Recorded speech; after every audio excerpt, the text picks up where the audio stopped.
Alors j'aimerais, pendant les quelques minutes que j'ai, vous donner quelques conseils pour faire des progrès. Est-ce que ça vous va pour commencer la soirée? Quelques conseils pour faire des progrès. La parole de Dieu dit dans le livre des Proverbes, chapitre 4, verset 18. Proverbes 4, 18.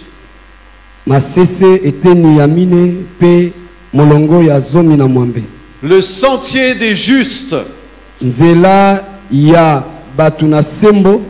est comme la lumière resplendissante, dont l'éclat va croissant jusqu'au milieu du jour.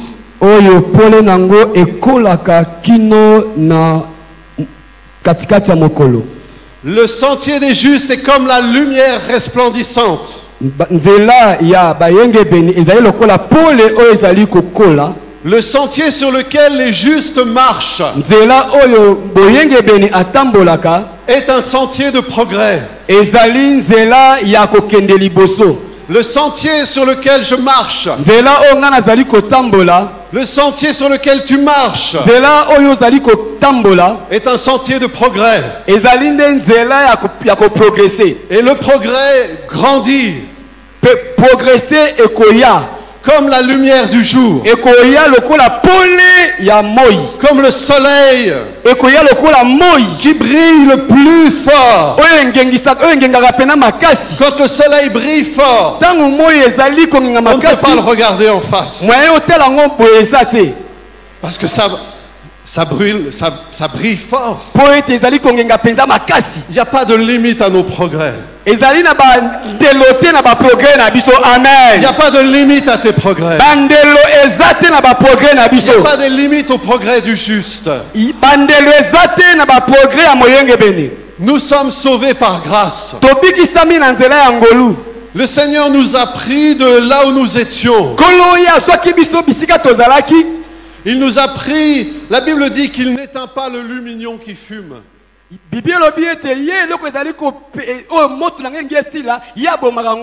Ça veut dire qu'il nous a pris quand notre vie était près de s'éteindre.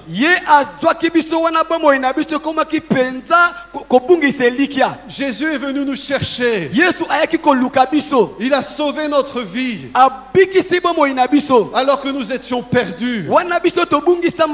Nous sommes sauvés par grâce. C'est la grâce de Dieu d'être à lui. C'est la grâce de Dieu d'être dans l'église. L'église est la chose la plus précieuse aux yeux de Dieu. Et vous êtes précieux aux yeux de Dieu. Vous savez que Dieu voulait créer l'église avant la fondation du monde. Amen. L'église n'est pas une idée que Dieu a eue comme ça. L'église n'est pas une idée que Dieu a eue un jour. Dieu a voulu créer l'église juste avant la fondation du monde. Il voulait préparer une épouse pour son fils. L'église est tellement précieuse. Vous savez, prêcher la parole de Dieu devant vous, c'est une grande responsabilité.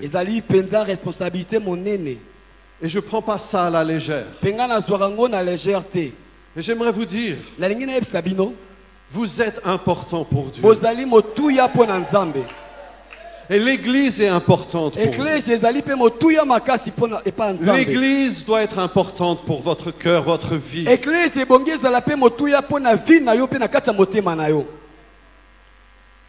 L'église, c'est l'épouse du Seigneur.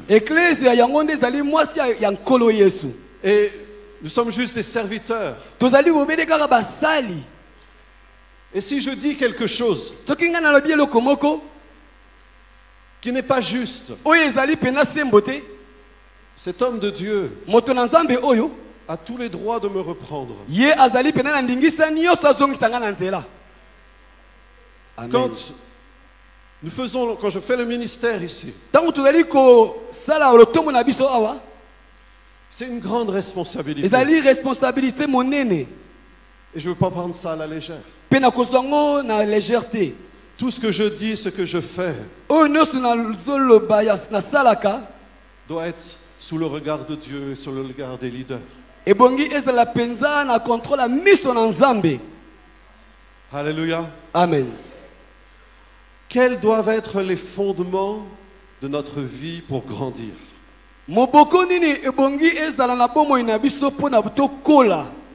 Pasteur Eric, il a déjà dit ce que j'allais prêcher. Mais c'est vrai. Premièrement, assure-toi que ta vie est fondée sur Jésus.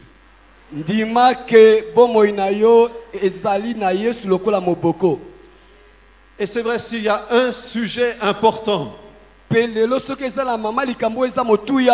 c'est Jésus. Si je peux passer tout le reste de ma vie à prêcher sur Jésus, c'est mon bonheur. Jésus est extraordinaire. Jésus est le Seigneur. Il a toute autorité, tout pouvoir. Personne est égal à lui. Il est le Tout-Puissant. Il est celui qui a donné sa vie pour nous. Il est monté à la croix à notre place. Il a subi le châtiment que nous méritions. Il nous a rachetés. Il nous a sauvés. Il nous a justifiés. Il nous a pris de la misère où nous étions. Il nous a placés sur le sentier des justes. Jésus est la personne la plus extraordinaire du monde.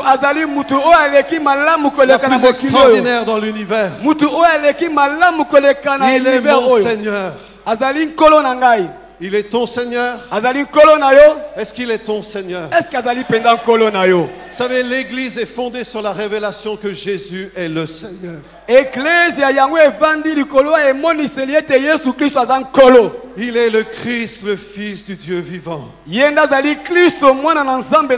une révélation qui doit être vivante dans notre vie. Jésus est présent ici. Ce que nous faisons et ce que nous disons est devant le Seigneur. Quand nous dansons, c'est devant le Seigneur. Enfin, quand vous dansez, c'est devant le Seigneur. Moi, danser, c'est autre chose. Quand nous parlons, c'est devant le Seigneur. Quand nous pensons, c'est devant le Seigneur. Quand nous parlons, c'est devant le Seigneur.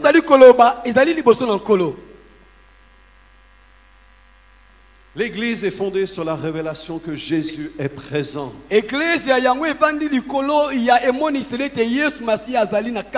notre vie doit être fondée sur la présence de Jésus.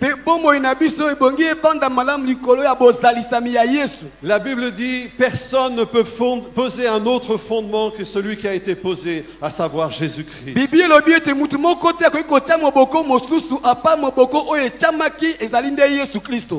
Notre vie est fondée sur Christ. Et notre vie est devant le regard de Jésus. Si nous avons cette révélation, notre vie va changer et nous allons aller de progrès en progrès.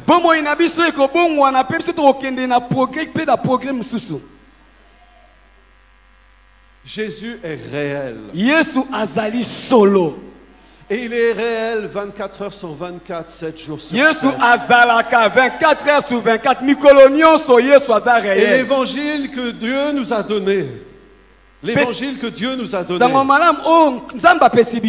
c'est un évangile où nous vivons dans la présence de Jésus. Nous vivons dans la présence de Jésus par la puissance du Saint-Esprit.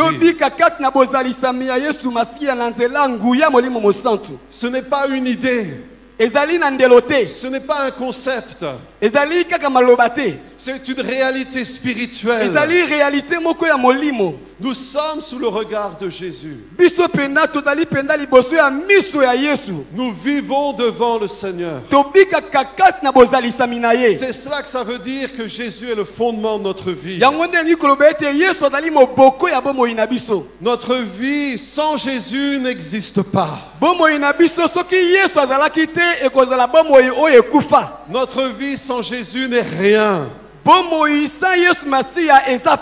Notre vie sans Jésus n'a aucune valeur. Amen. Si nous avons compris qui est Jésus, nous avons compris cela. Si nous avons compris que nous vivons devant Jésus, nous avons compris cela. Et nous ne voudrons vivre aucun jour sans Jésus.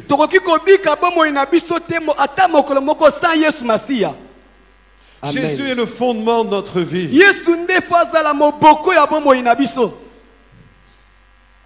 Si nous sommes en Christ, nous sommes morts avec lui. Et notre vie, ce n'est plus moi qui vis. C'est Christ qui vit en moi. Ma vie présente, je la vis dans la foi. Ça veut dire dans la réalité que je vis devant le Seigneur.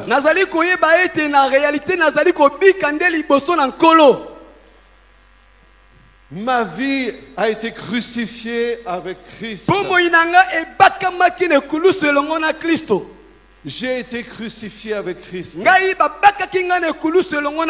Ce n'est plus moi qui vis. C'est Christ qui vit en moi. Amen. Ma vie présente, je la vis par la foi.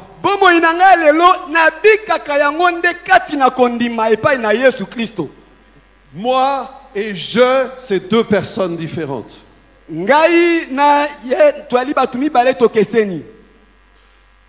Moi est différent de je. Français je. Ce que je suis, c'est différent de moi. Il y a une différence entre vous et moi. Amen. Mais ce n'est pas ce que vous pensez. Il y a une différence entre vous et votre moi.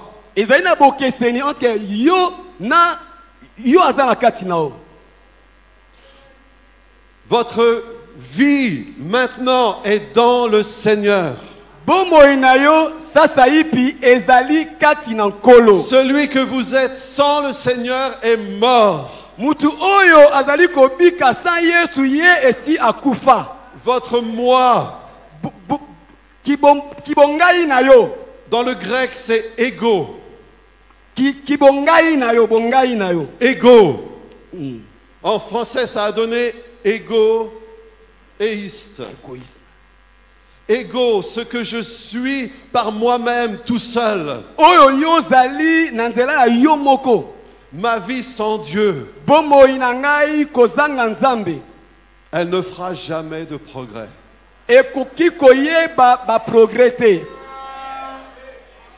Si nous essayons de faire des progrès,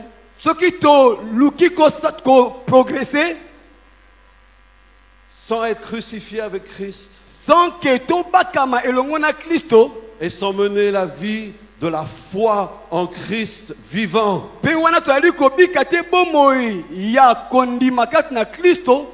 tous les progrès, tous les efforts pour faire des progrès sont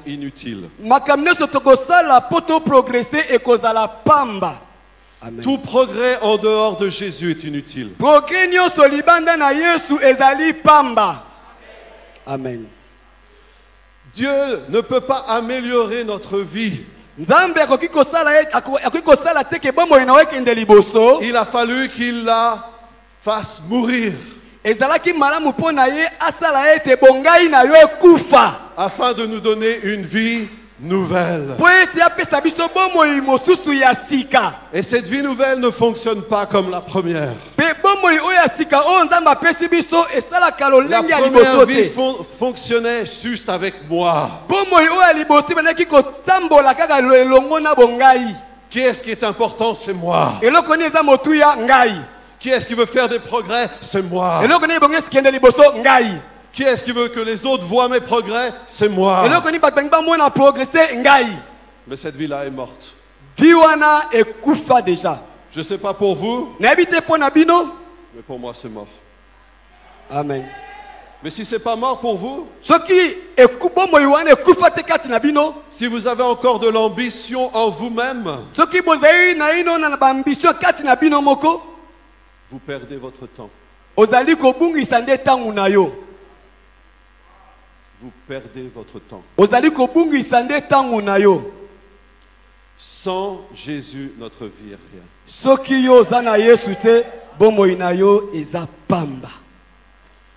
Mais la vie avec Jésus. Ah. Yes. Ah. Yes. La vie avec Jésus. Elle fonctionne par la foi. Et la foi est illimitée. La foi n'a pas de limite. Celui qui croit, rien n'est impossible. La foi n'a pas de limite. Il n'y a pas de limite à nos progrès. Alléluia. Amen. La vie avec le Seigneur est extraordinaire. Mais nous devons choisir. Qui est-ce que nous allons servir? Soit moi, soit vous, ou soit Jésus. C'est un choix. Et c'est un choix sérieux.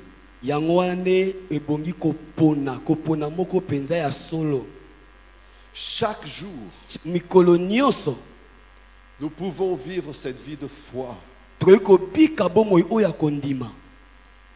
La foi, ça ne sert pas simplement à vaincre les obstacles. La foi, c'est le mode de vie avec Jésus.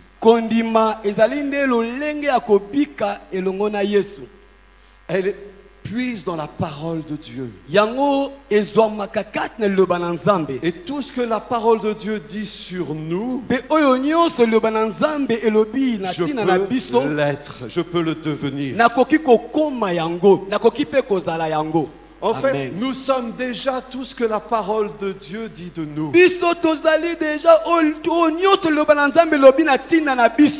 Amen. Nous sommes déjà tout ce que Dieu veut que nous soyons. Amen. Les progrès, ce n'est pas pour essayer de s'améliorer. Je ne sais pas si c'est populaire ici au Congo, mais en Europe c'est populaire. Ça s'appelle le développement personnel. Vous avez ça ici? Mais ça rentre même dans l'église. Le développement personnel. Ça veut dire, je vais pouvoir construire ma vie. Je vais pouvoir faire des progrès, devenir quelqu'un d'extraordinaire. Moi j'ai une bonne nouvelle pour eux, ceux qui disent ça. Je suis déjà extraordinaire. Si tu es en Christ, tu es déjà extraordinaire. Le Seigneur nous fait devenir ce que nous sommes déjà. Notre travail, c'est de devenir ce que nous sommes déjà. Nous avons tout en Christ. Nous sommes bénis de toute bénédiction spirituelle en Christ. Nous avons été choisis avant la fondation du monde en Christ. Nous avons une valeur extraordinaire aux yeux de Dieu en Christ. Nous avons reçu la justice de Dieu en Christ. Nous sommes parfaits en Christ. Alléluia. Amen. Christ est le fondement de notre vie. Il n'y en a aucun autre. Personne ne peut poser un autre fondement et faire des progrès dans sa vie. Parce que les véritables progrès sont en Christ. Quand notre vie est fondée en Christ.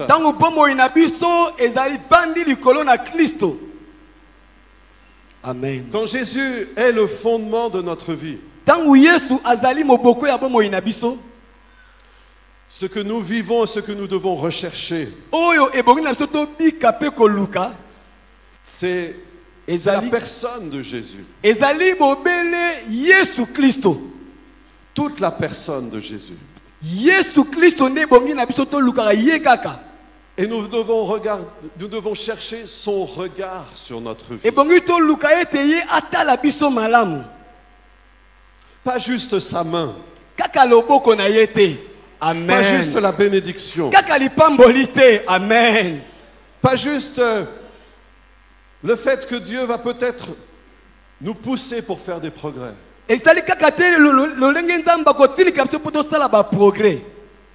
Il y a des progrès qui peuvent sembler évidents.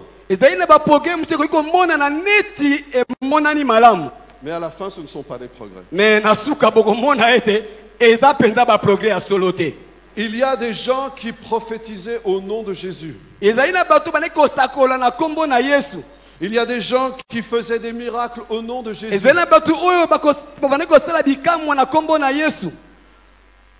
Ils chassaient des démons dans le nom de Jésus. Et Jésus leur dit,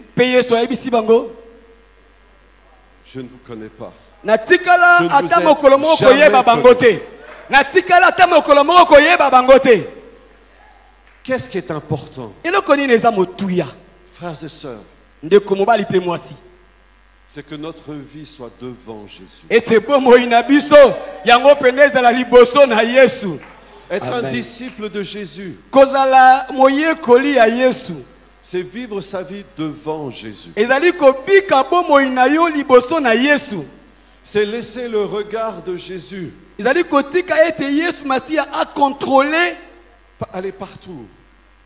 Aller partout dans notre vie. Il a le regard sur tout. Ou il a le regard sur rien. Ou il a le regard sur rien. Soit il est Jésus de tout. Ou alors il est Seigneur, il n'est pas ton Seigneur. Amen. Il y a une importance dans ce temps-ci que les véritables disciples du Seigneur se lèvent.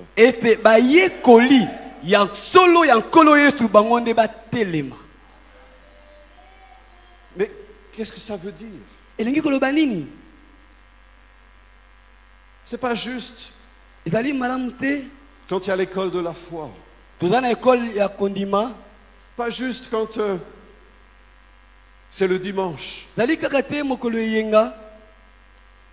Mais c'est que toute notre vie est devant le regard de Jésus.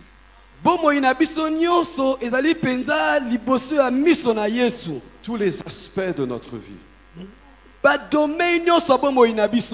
Notre vie de famille. Nos relations avec notre conjoint. Notre relation avec nos enfants. Relation avec nos frères et sœurs. Nos relations avec nos voisins. Nos relations dans les affaires. Nos relations dans le travail. Quand tout est sous le regard de Dieu. Sonde-moi, ô Dieu, et connais mon cœur. Est-ce que ce n'est pas une prière qu'on doit faire tous les jours? Sonde-moi, ô Dieu. Vous savez, c'est le fondement de l'obéissance. La vie avec Jésus. La relation vivante avec le Seigneur Jésus.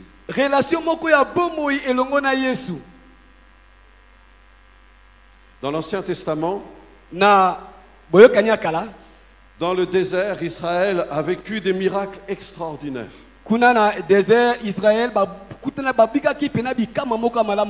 Ils sont sortis d'Égypte. Ils étaient des esclaves, ils sont sortis libres. Ils sont sortis riches. Ils sont sortis par la puissance du sang de l'agneau. Ils ont vu des miracles extraordinaires. Mais le jour où Dieu a voulu les rencontrer sur la montagne, ils ont dit non.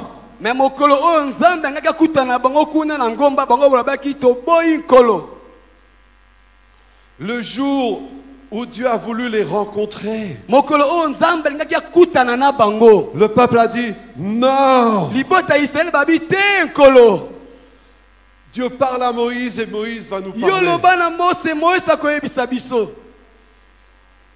Je ne crois pas que c'était la volonté de Dieu. Dieu voulait s'approcher de son peuple. Et le peuple a dit non. Pourquoi? Parce que même dans une atmosphère de miracle, tu peux cacher ta vie.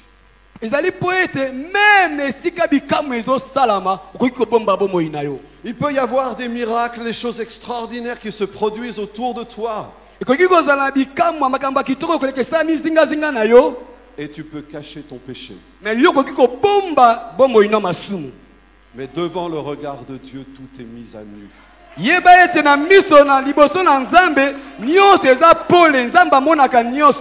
Le véritable progrès,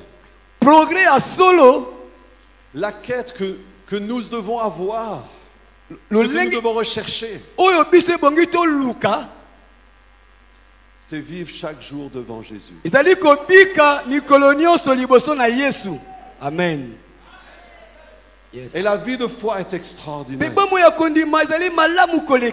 Si nous vivons devant Jésus, nous allons faire des choses extraordinaires. Amen. Ne confondons pas les faux progrès et les vrais progrès. Le premier progrès, c'est quand notre vie est fondée.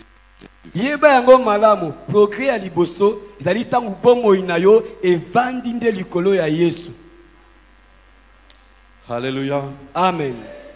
Le deuxième conseil. Exerce-toi à la piété. Lisez avec moi dans 1 Timothée. Chapitre 4, verset 6.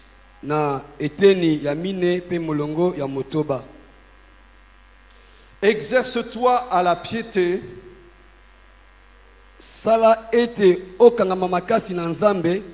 car l'exercice corporel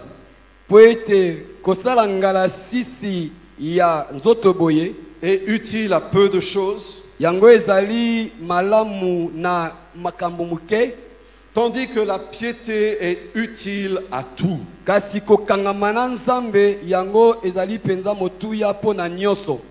Elle a la promesse de la vie présente et de celle qui est à venir.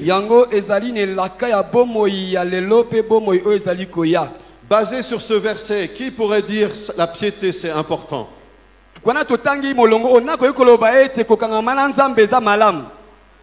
Amen. Pourtant, je ne suis pas sûr qu'on sache ce que c'est la piété. Qu'est-ce que c'est la piété?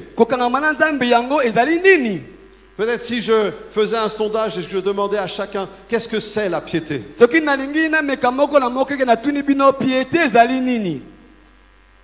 Paul dit que c'est un mystère.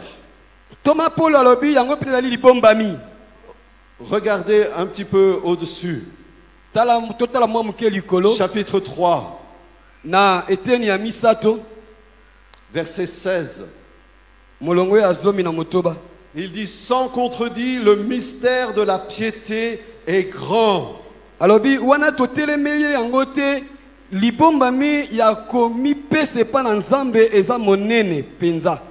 Et qu'est-ce que c'est le mystère de la piété?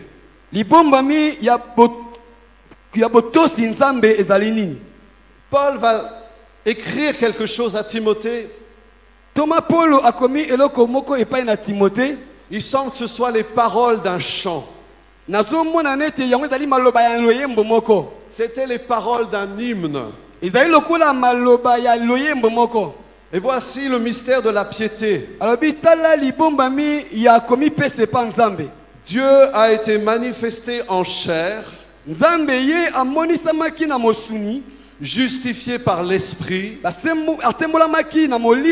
vu des anges, prêché aux nations, cru dans le monde, élevé dans la gloire. Amen. Ça, c'est le mystère de la piété. Quand j'ai lu ça, Seigneur, mais c'est quoi la piété?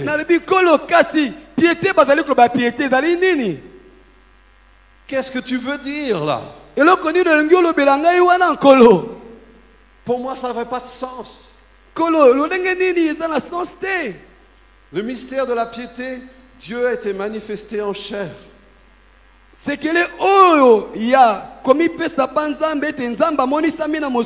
Justifié par l'Esprit, vu des anges, prêché aux nations, cru dans le monde, élevé dans la gloire. J'ai dit c'est un hymne. Dans notre Bible, c'est écrit à la suite.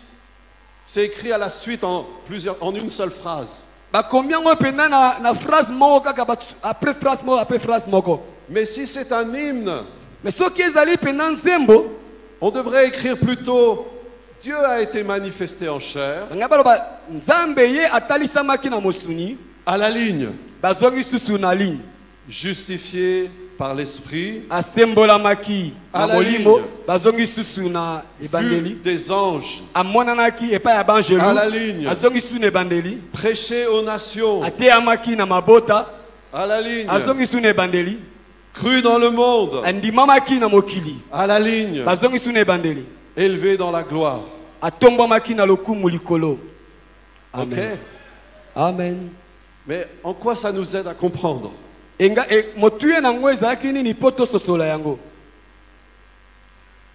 le Seigneur m'a rappelé une chose. Que la poésie dans la pensée hébraïque, la pensée hébreu, c'est pas comme en français. En français, pour faire de la poésie, on fait rimer les mots. En français, pour passer la poésie, ok? Yes. On dit par exemple, je sais pas, Jésus-Christ est Seigneur. Je l'aime de tout mon cœur. Ça peut être les paroles d'un chant. Je ne vais pas chanter ce soir. Mais dans la poésie hébraïque, c'est pas comme ça qu'on fait la beauté. On fait correspondre la première phrase à la dernière phrase. La deuxième à l'avant-dernière. La troisième à la quatrième. Alors qu'est-ce que ça veut dire? Et tout d'un coup, la lumière s'est allumée. C'est parce qu'il a été manifesté en chair que Dieu a été glorifié. C'est parce qu'il a été justifié par l'Esprit qu'il a été cru dans le monde. Le Saint-Esprit a attesté par la résurrection que Jésus est le Christ. C'est pour ça qu'il est cru dans le monde. Le Saint-Esprit peut œuvrer dans le cœur des hommes et les convaincre de péché, de justice et de jugement parce que Christ a été justifié par l'Esprit. C'est parce qu'il a été vu des anges qu'il peut être prêché aux nations. Autrement dit, le monde spirituel a pu constater avant qu'il soit prêché aux nations. Qu'est-ce que ça veut dire pour la piété? Ça veut dire que Paul nous donne une définition de la piété.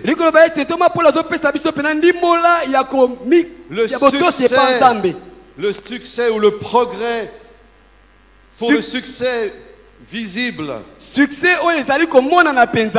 il faut le succès invisible. Il n'y a pas de progrès visible sans un progrès invisible.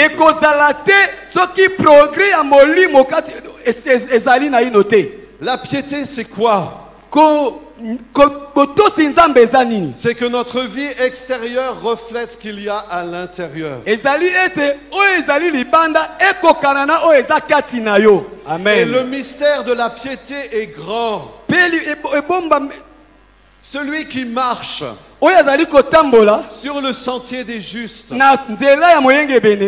c'est celui qui marche. Et ce que les gens voient, c'est ce qu'il y a à l'intérieur. Amen. Amen. Il n'y a pas de tromperie. Il n'y a pas de tromperie dans le Seigneur. Il n'y a pas de mensonge dans le Seigneur. La piété, c'est que les choses qui sont en nous doivent refléter ce qu'il y a à l'extérieur. Ce que vous voyez doit être le reflet de ce que je suis. C'est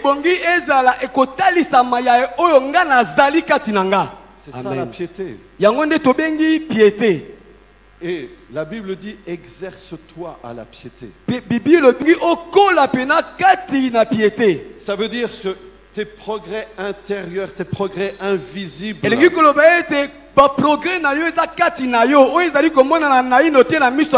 c'est ça la source pour tes progrès visibles. Et il ne peut pas y avoir de progrès visible sans progrès invisible. Il ne peut pas y avoir de progrès sur le plan matériel sans que notre foi grandisse dans notre cœur. Notre relation avec Jésus à l'intérieur va produire des fruits à l'extérieur. La piété, c'est important. C'est un ancien mot. On n'utilise plus tellement le mot piété.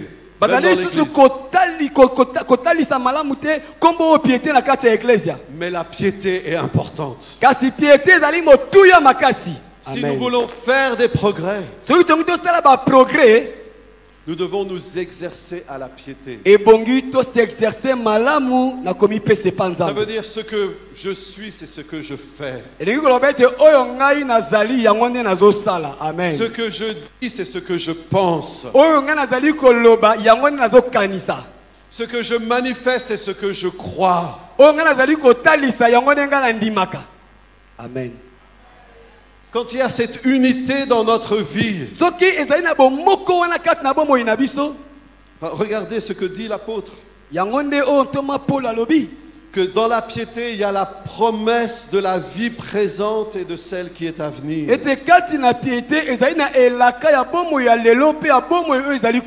Amen. Sans la piété, il n'y a pas de progrès dans la vie présente. Il n'y a pas de vie à venir non plus.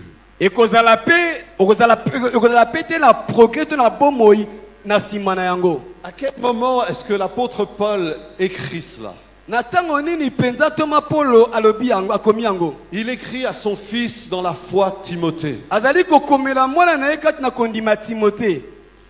Paul est à la fin de sa vie. Il a prêché l'évangile partout.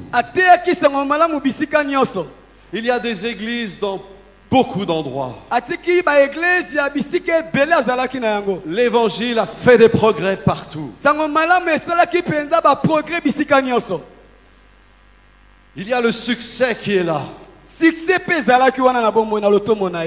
Mais Paul voit qu'avec le succès viennent d'autres choses.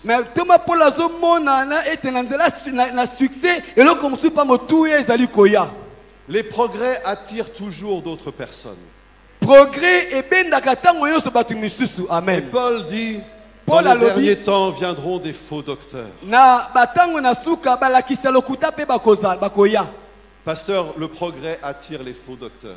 Pasteur, de la même manière que les Gabaonites ont été attirés par le peuple de Dieu, ont fait une fausse alliance.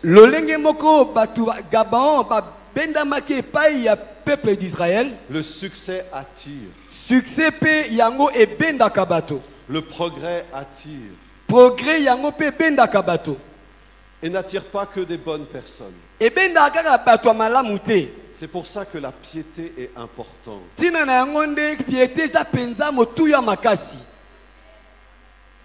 Amen. La piété est importante. Ça veut dire des hommes et des femmes qui vont mener une vie devant le Seigneur et qui vont être dans leur vie cachée comme ils sont dans leur vie publique.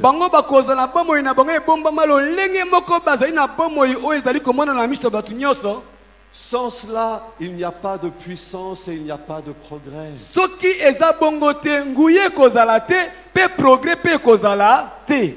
Si notre vie publique est différente de notre vie cachée, il n'y a pas de progrès. Il n'y a pas de puissance. Il n'y a pas de vérité. Il n'y a pas de piété. Il n'y a pas de promesse pour la vie présente ni pour la vie à venir.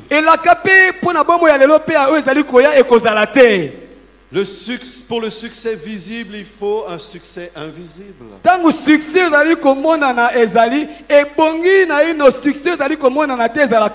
le progrès visible, il faut le progrès invisible.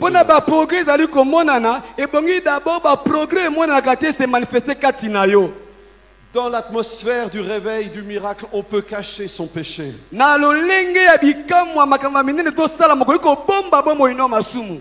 Et c'est ça qui éteint le miracle. C'est ça qui éteint le réveil.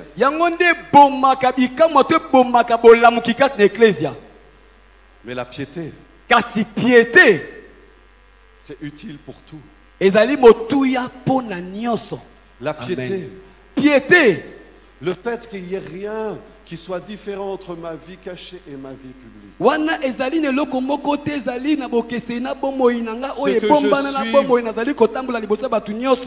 Ce que je suis publiquement, je le suis.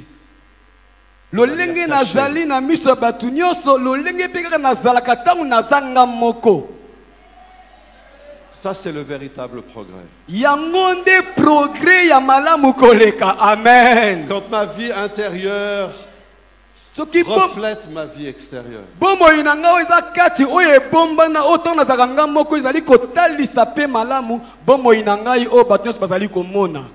Il n'y a pas de vie de foi sans cela.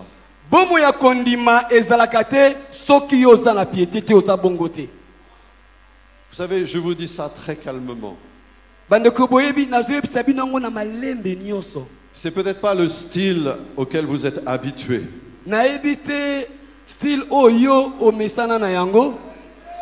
Amen.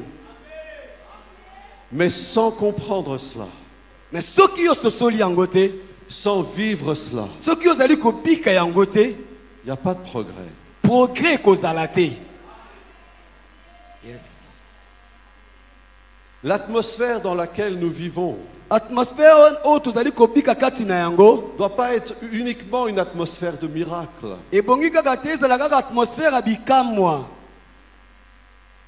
Ça ne doit pas simplement être l'atmosphère de la présence de Jésus.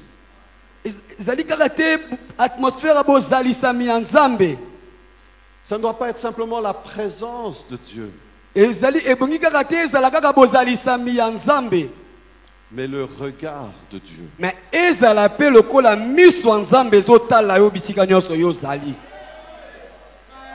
Les yeux de Dieu sur nous. Ça, c'est le véritable progrès. Et je ne sais pas dans cette salle s'il y a des gens qui veulent faire des véritables progrès.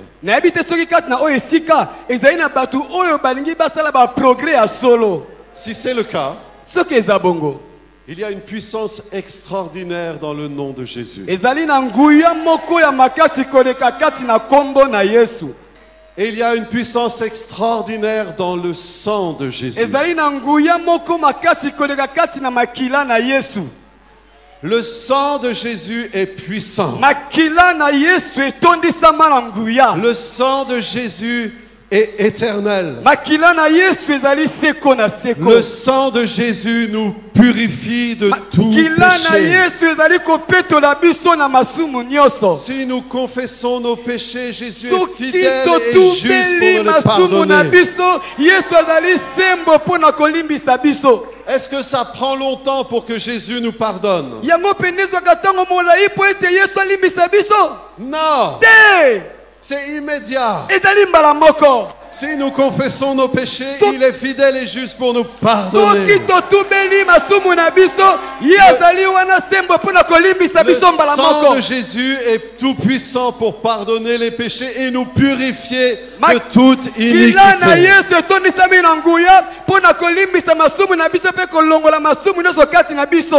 Ce soir, c'est le bon moment pour remettre les pendules à l'heure. Est-ce que je parle à quelqu'un ici?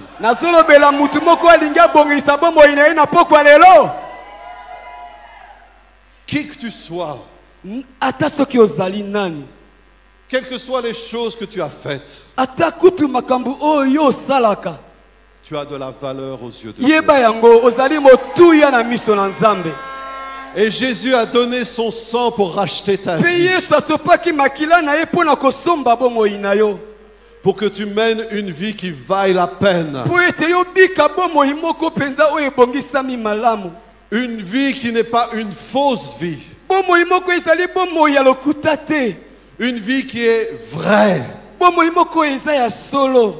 La même à l'intérieur qu'à l'extérieur. Une marche dans la vérité. Marcher devant Jésus, c'est marcher dans la vérité.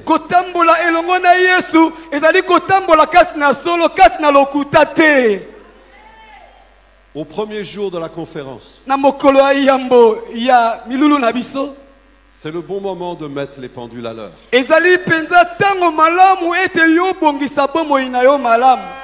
Et de dire cette semaine, je vais faire des progrès dans la piété. Je vais m'exercer à la piété. Le mot en grec exercer, c'est gymnasio. Comme le gymnase. Là où les athlètes s'entraînaient. Et vous saviez, en ce temps-là, il y avait les Jeux Olympiques. Il n'y avait pas la Coupe du Monde de football encore. Mais maintenant, il y a la Coupe du Monde et c'est les Français qui sont champions du monde. Coupe du Monde, Français champion du monde.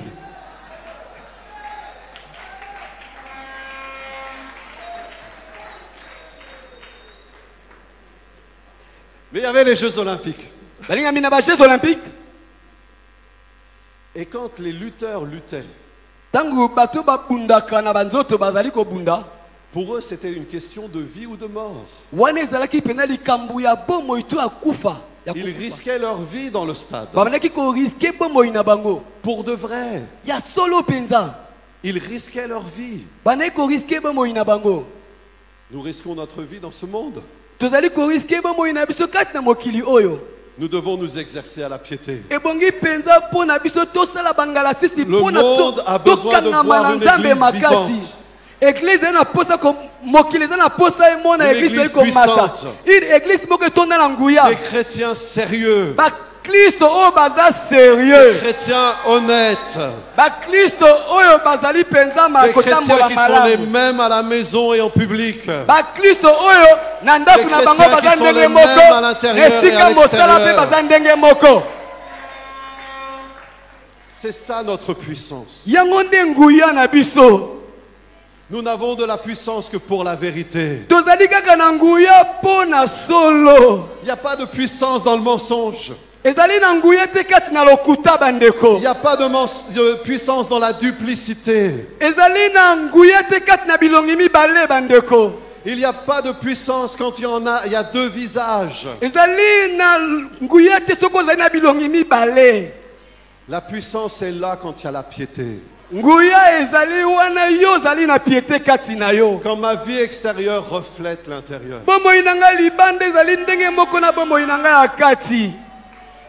Et il y a des fois où à l'intérieur, dans ma vie, moi, Philippe, Paul, il y a des choses qui ne sont pas belles. Pasteur Philippe, ça t'arrive? Oui. Pasteur Paul, vraiment solo. Oh. Mais on doit pouvoir confesser nos péchés. Et la Bible dit, confessez vos péchés les uns aux autres, afin que vous soyez guéris. Ce que nous sommes, il n'y a pas besoin de faire semblant. Ce que nous sommes, nous le sommes. Mais dans le Seigneur, nous allons de progrès en progrès. Mais pour cela, il faut être honnête devant Dieu. Et les uns devant les autres. Il n'y a pas de secret. Il y a de puissance que dans la vérité. Il y a de puissance que dans l'humilité.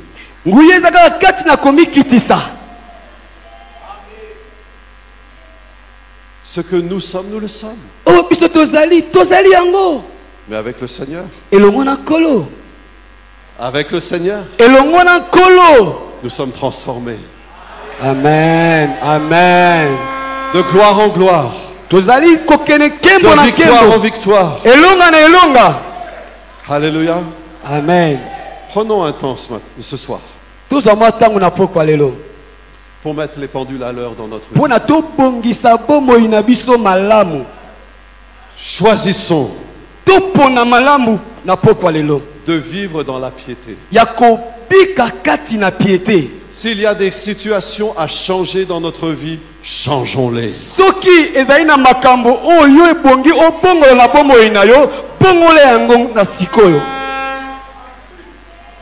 J'ai dit, s'il y a des situations à changer dans notre vie, changeons-les.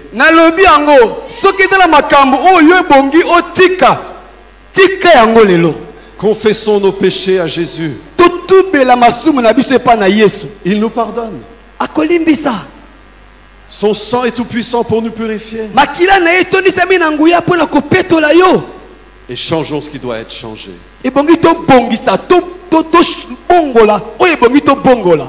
Vivons dans la vérité. Marchons dans la vérité. Marchons dans la piété. Marchons sous le regard de Jésus. Est-ce que nous pouvons nous lever un instant?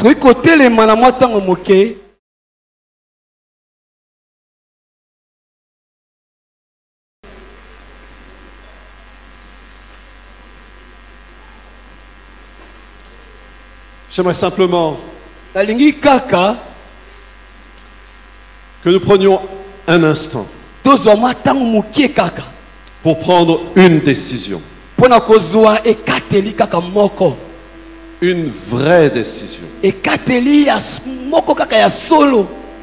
Ce soir, nous allons faire un choix. C'est qu'à partir d'aujourd'hui, nous allons marcher dans la vérité. Quoi que ce soit qui n'est pas dans la vérité dans notre vie, ce soir tu vas l'abandonner. Au nom de Jésus. Ce soir tu vas abandonner.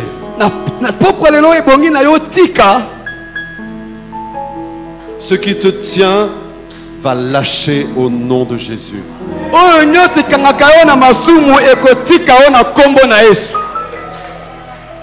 Vous savez ce qui fait lâcher le diable?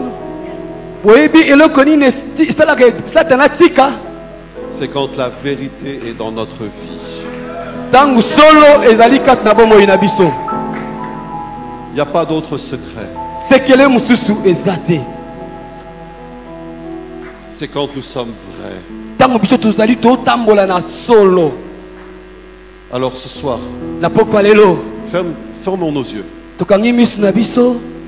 et faisons le choix pendant quelques instants d'exercer la piété et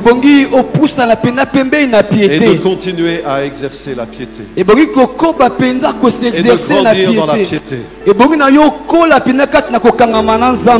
Fais le choix ce soir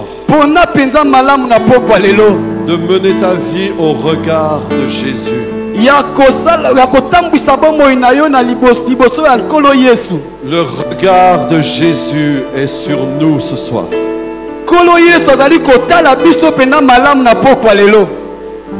La question c'est, est-ce que tu vas vouloir du regard de Jésus ou pas? Est-ce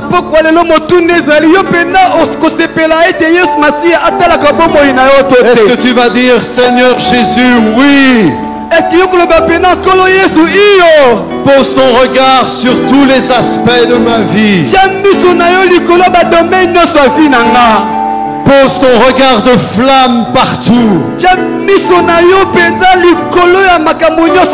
Dans ma vie de pensée, dans ma vie de parole, dans ma vie d'action, dans ma vie de mari, dans ma vie d'épouse, dans ma vie de père, dans ma vie de mère, dans ma vie d'enfant de Dieu, dans ma vie d'homme d'affaires, dans ma vie de travailleur. Pose tes regards sur ma vie. Sauve-moi, oh Dieu. Connais mon cœur. Regarde si je suis sur une mauvaise voie. Et Seigneur, conduis-moi. Quelle que soit notre prière ce soir, Seigneur, conduis-moi. Conduis-moi sur le chemin de la vérité, sur le chemin de la vie, sur le chemin du progrès. Ça doit être le cri de notre cœur. De marcher sur le chaussée des justes, sur le chemin de la vérité, sur le chemin de la vie. Sauve-moi, Seigneur, et conduis-moi, conduis-moi, conduis-moi sur le chemin de la vie. Oh, prions, prions, prions.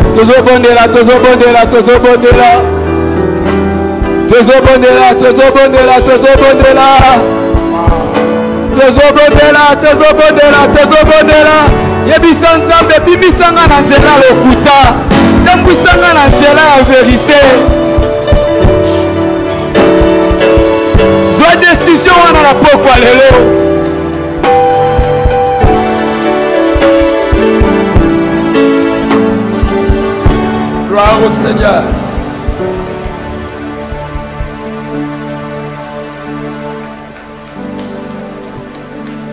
Écoute-moi. Je vous avais prévenu que j'aime l'écouter au début. Il pose.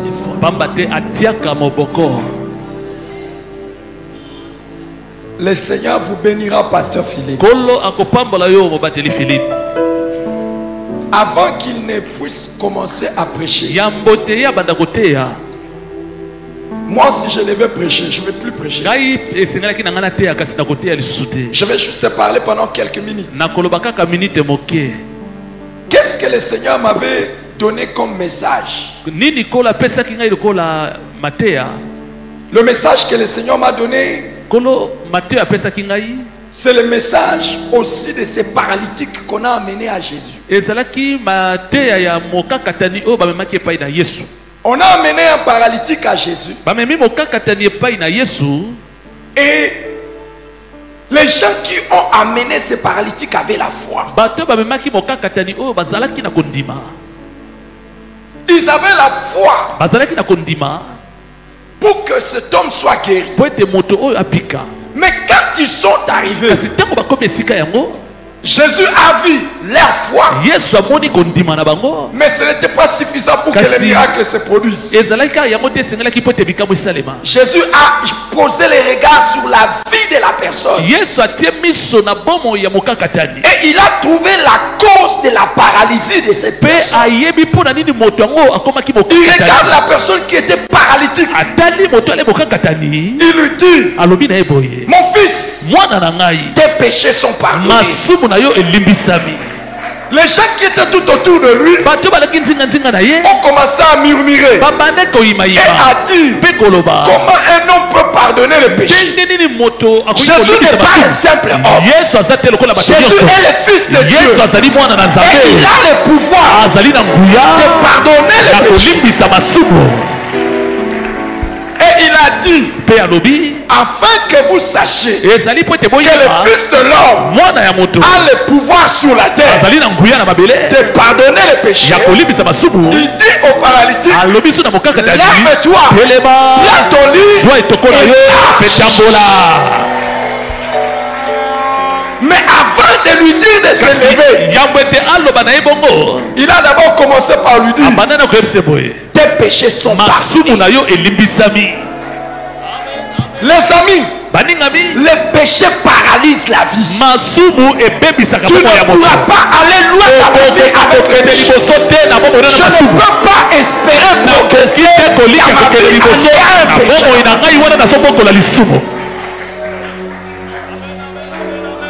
Ce que le pasteur a dit, c'est vrai. Je peux convoquer cette convention. Mais si j'ai un péché que je cache en moi, zéro. Et je n'aurai rien. Je n'irai pas loin. Si j'ai un péché dans ma vie, dans ma relation avec ma femme, ma jolie femme, je n'irai pas loin. Les amis, s'il y a une chose que nous devons traiter avec force,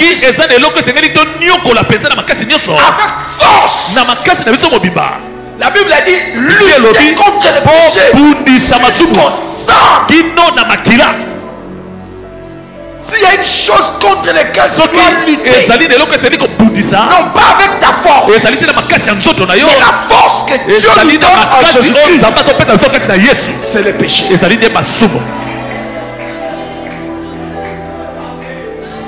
Tu pourras crier, tu pourras tout faire, tu n'iras pas loin. Que ce soit dans tes finances, tu seras paralysé.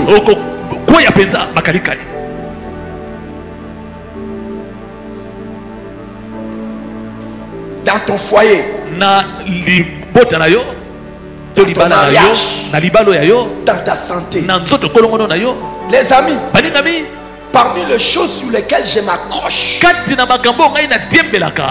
pour ne pas tomber malade, c'est pas seulement la foi, la sanctification.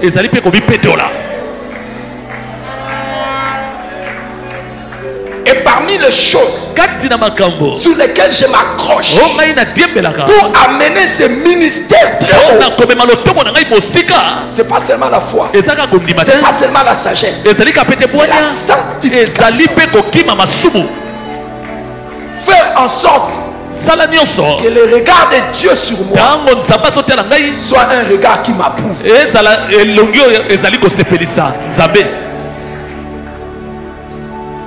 Les amis, le Seigneur pardonne. C'est ça l'évangile. C'est ça la bonne nouvelle. Nous aussi, le Seigneur nous a pardonné. Et il continue à nous pardonner chaque fois que nous confessons. Si tu es là et que tu as un péché dans ta vie, demande pardon à Jésus. Demande pardon à Jésus. Et si tu es encore loin et tu es dans le péché, tu as raison. Viens à Jésus. Tout à l'heure, nous allons lancer un appel. Et tu donneras ta vie à Jésus. Pasteur Philippe, on n'a pas besoin de crier des amens quand tu prêches. Prof.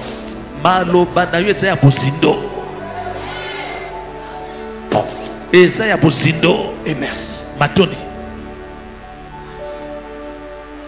Le pasteur Philippe a posé la question. Combien de temps il faut pour que le sang de Jésus lave tes péchés? Combien de temps? Beaucoup de temps. Si tu demandes pardon, combien de temps? Immédiatement.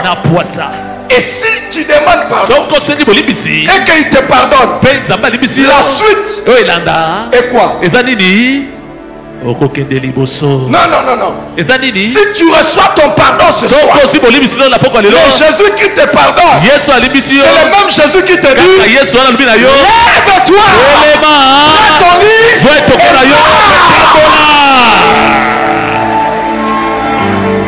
et ce soir, je voudrais te dire, si tu as confessé ton péché, la maladie te quitte ce soir. Lève-toi, prends ton lit et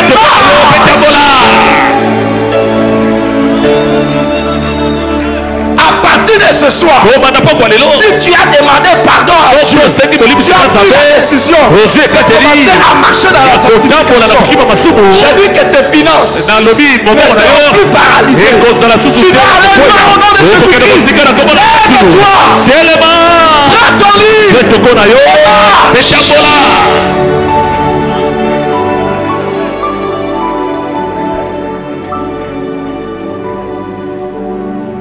si le problème intérieur est réglé, le problème extérieur sera automatiquement réglé.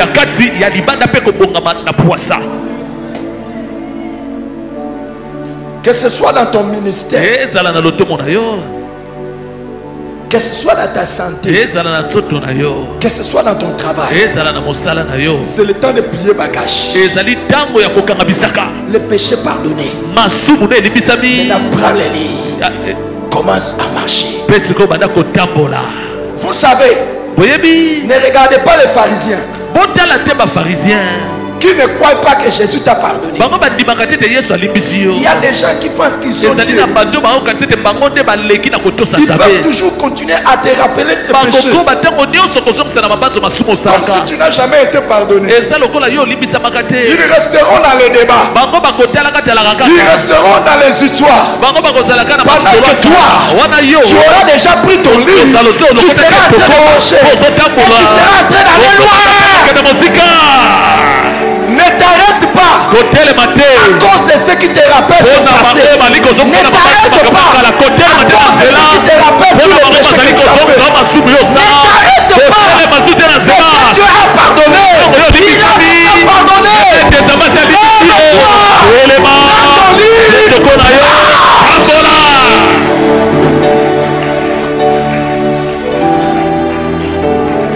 La Bible dit, autant l'Orient est éloigné de l'Occident, autant il éloigne le péché de nos vies. Le péché que le Seigneur pardonne, c'est le péché qu'il éloigne de ta vie. Il ne te le comptera plus. Maintenant c'est le temps de faire quoi?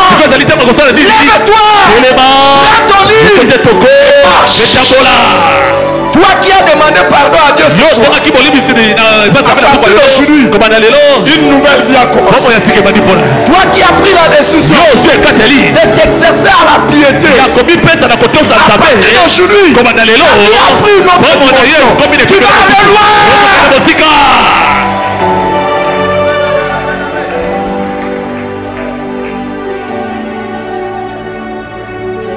Si ma femme était là, elle allait vous dire chaque jour, même quand nous sommes ensemble,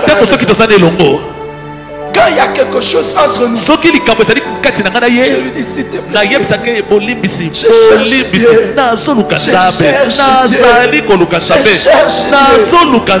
pas comment depuis le matin jusqu'à maintenant, je veux que chercher ma vie, je veux chercher Dieu, je n'ai même plus de problème, je veux chercher Dieu. Contez-moi les problèmes du passé. Mais maintenant, je cherche Dieu.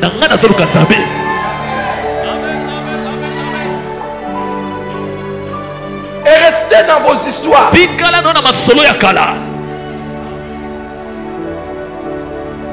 Maintenant, je cherche Dieu. Et pendant que les gens seront en train de débattre sur ta vie passée, toi tu es loin. Les lits sur lesquels tu dormais, tu l'as même déjà abandonné. Tu as commencé les voyages, tu as commencé à faire des voyages, tu as commencé à partir partout. Et les gens continuent toujours à avoir ton mal. Est-ce qu'il y a une personne qui prend son lit maintenant? Je dis à ton lit, pas de là-bas.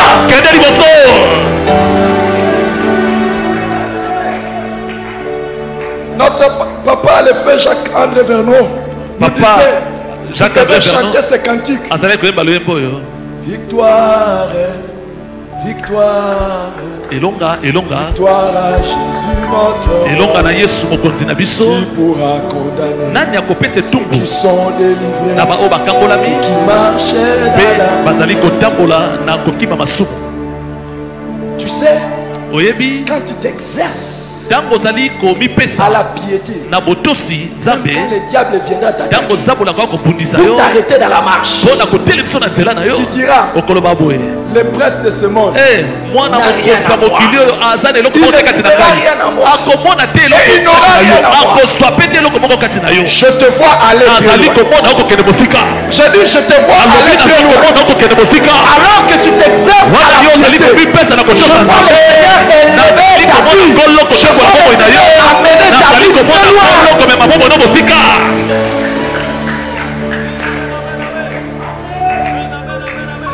Tu peux répéter après j'irai loin. J'irai loin avec Jésus. J'irai loin avec Jésus. Alors que j'ai abandonné mon péché. Alors que j'ai abandonné mon péché. Alors que j'ai pris la décision de marcher dans la sanctification et d'exercer à la piété. J'irai loin. Ma vie, ma famille, mes affaires, mes projets, mon ministère iront loin.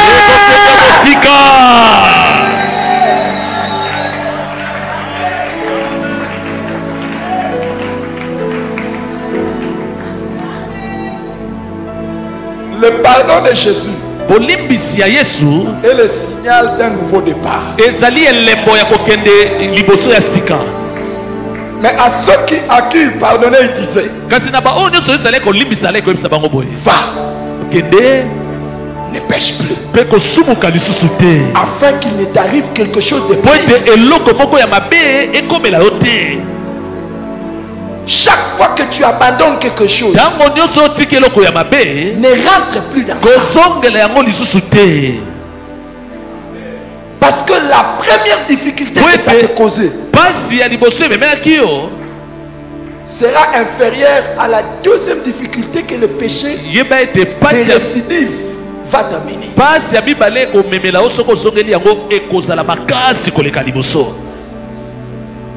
Jésus disait: va et ne pêche plus. Et l'apôtre Paul disait: je puis tout par celui qui me fortifie. Par la grâce de Dieu, tu ne commettras plus les mêmes erreurs.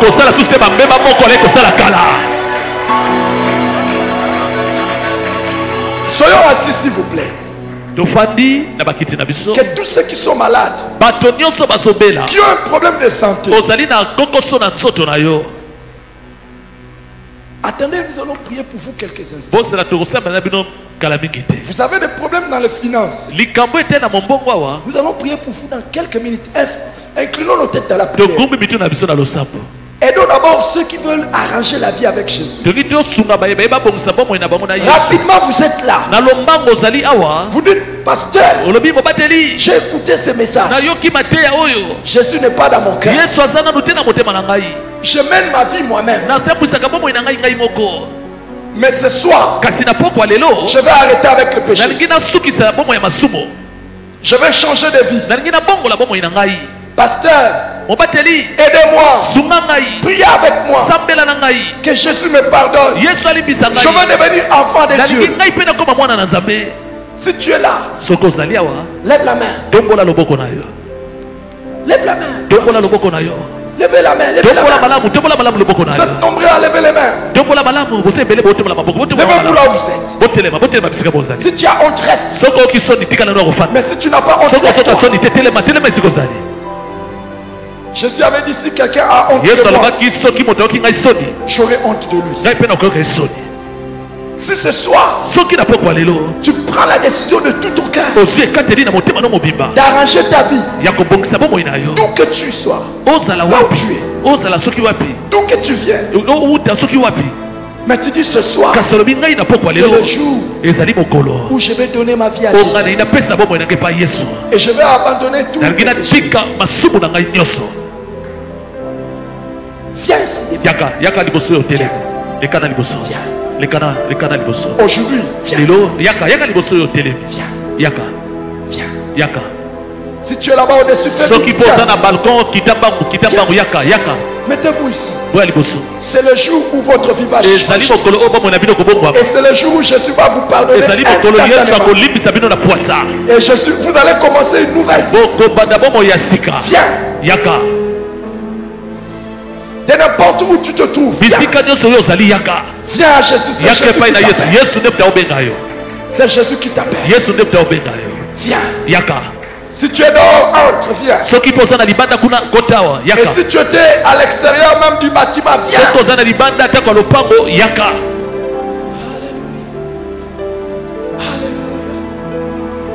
Et je bénis Dieu qui vous a donné un cœur à recevoir la parole. Et aujourd'hui, une nouvelle commence. Tout ce qui paralysait votre vie va vous libérer aujourd'hui. Faites cette prière et dites: Seigneur Jésus. Dites: Seigneur Jésus, j'ai entendu ta parole. Je viens à toi. Je viens à toi. Et je demande pardon. Je demande pardon pour tous mes péchés. Je demande aujourd'hui que tu entres dans ma vie, que tu changes ma vie, toute ma vie. Je veux t'appartenir. Je veux te servir toute ma vie. Pasteur Vedos, s'il vous plaît, venez prier pour nous. Restez là, on va prier.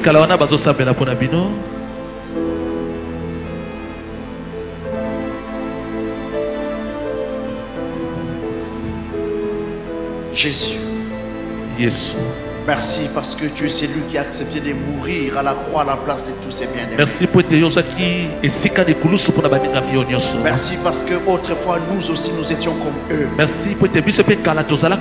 Mais tu as eu pitié de nous quand nous avons pris la décision de confesser le péché. La parole déclare que tu ne mettras jamais dehors ceux qui viennent à toi. Et je crois que tu as accepté ces bien-aimés dans ta présence.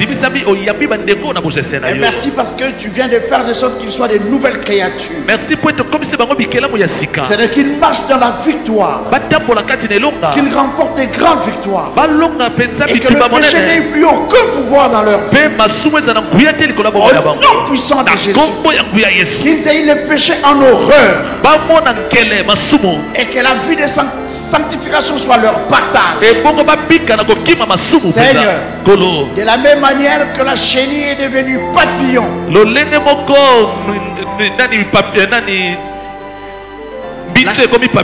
et que le papillon ne deviendra plus une chenille, que les vies soient changées, transformées à jamais pour ta gloire, et jusqu'à ce que tu reviennes.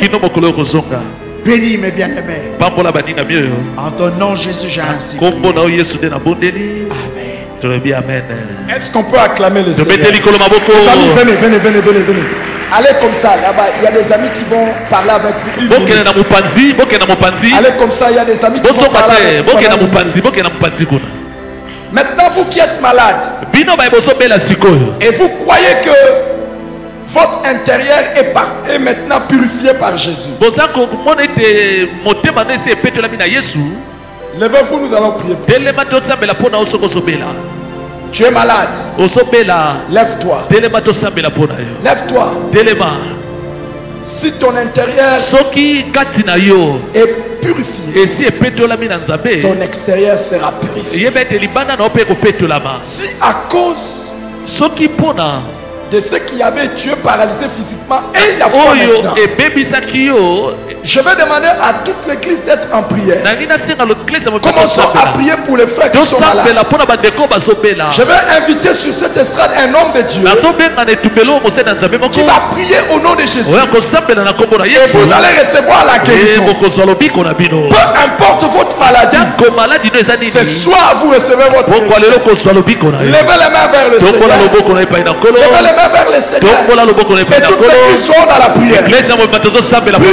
Prions pour eux. Que personne ne retourne avec son problème. C'est l'école de la foi. Et rien n'est impossible à celui qui croit. J'invite le pasteur Yves Pampile à venir.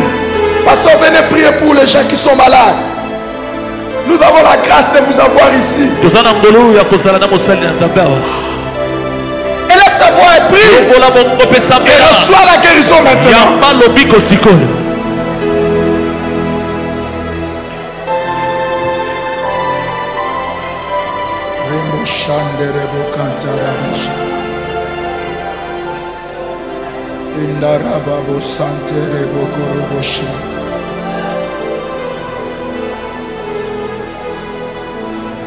Seigneur, au nom de Jésus, la Bible dit à la croix, tu as porté nos maladies Tu as porté nos infirmités. Ce soir, ces bien-aimés qui sont debout devant toi, ils n'ont plus le droit de porter ce qui a déjà été porté. Ils n'ont plus le droit de porter cette maladie que tu as déjà portée. Ils n'ont plus le droit de porter le diabète que tu as déjà porté. Ils n'ont plus le droit de porter la tension que tu as déjà portée. Nous venons ce soir déposer à tes pieds. Il n'existe aucune maladie que tu ne puisses guérir. Si la maladie a un nom, si les maladies ont un nom, nous connaissons le nom qui est au-dessus. Le nom de Jésus-Christ que nous sommes en train de proclamer. Que nous sommes en train de proclamer. Au nom de Jésus, la maladie te quitte au nom de Jésus. Sois libre de toute maladie. Sois délivré de ta maladie. Au nom de Jésus. Au nom de Jésus, là où tu avais mal, que le Saint-Esprit te soulage maintenant. Là où tu avais mal, que le Saint-Esprit te soulage. Commence à faire les mouvements que tu faisais. Commence à agir comme tu n'agissais plus. Au nom de Jésus, que plus rien dans ta vie ne soit comme avant. La Bible dit, lorsque ce paralytique a été guéri, tous étaient dans le tonnement. Disons, nous n'avons jamais rien vu de Dieu. Que du jamais vu soit vu dans ta vie. Que du jamais vu soit vu dans ta vie. Ce que tu n'as jamais expérimenté. Ce que tu n'as jamais touché. Au nom de Jésus. Au nom de Jésus. Au nom de Jésus. Sois guéri. Que du jamais vu soit vu. Que la guérison que tu n'as jamais expérimentée, que tu la vives au nom de Jésus.